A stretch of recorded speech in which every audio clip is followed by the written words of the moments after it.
बहुजन आवाज। दारव्हा नगर परिषदेचे नामनिर्देशन पत्र मागे घेण्याचा विड्रॉलचा आजचा शेवटचा दिवस 21 नोव्हेंबर। तर माझ्यासोबत खुद्द निवडणूक निर्णय अधिकारी दारव्हा नगर परिषदेचे रवी काळे साहेब उपस्थित आहे। आपण त्यांच्याशी थेट विचारणा करूया। सर, आपण पाहतो आहे 10 तारखेपासून नामनिर्देशन पत्र दाखल करण्याची तारीख आहे। तेव्हापासून विविध आणि वेगवेगळ्या पक्षांतर्गत बरेचसे नामनिर्देशन पत्र आलेले आहेत। तर एकूण काय माहिती सांगाल आपण? किती नामनिर्देशन पत्र आले, किती त्यामधले अपात्र पात्र झाले, आणि आज सरते शेवटच्या दिवशी किती लोकांनी विड्रॉल केला, काय माहिती द्याल?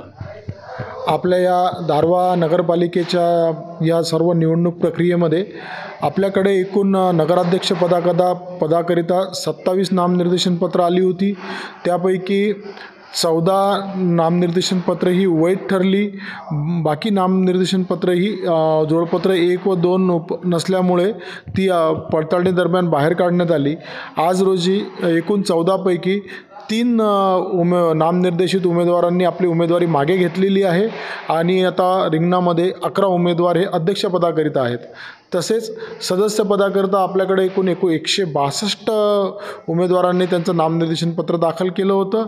छाननी अंती त्याच्यामध्ये 98 उमेदवार शिल्लक राहिले होते आणि आजपर्यंत नामनिर्देशन पत्र मागे घेणाऱ्या एकूण सदस्यत्वाच्या उमेदवारांची संख्या ही 14 आहे। त्यामुळे आपल्याकडे 84 उमेदवार हे निवडणुकीच्या रिंगणामध्ये आता उरलेले आहेत।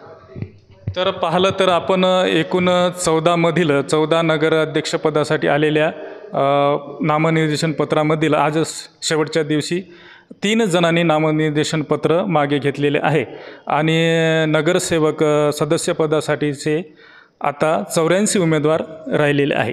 आता एकूणच ही निवडणूक कशा प्रकारची होते हे आपण पाहणे गरजेचं आहे। सदानंद खिल्लारे, द बहुजन आवाज, दारव्हा।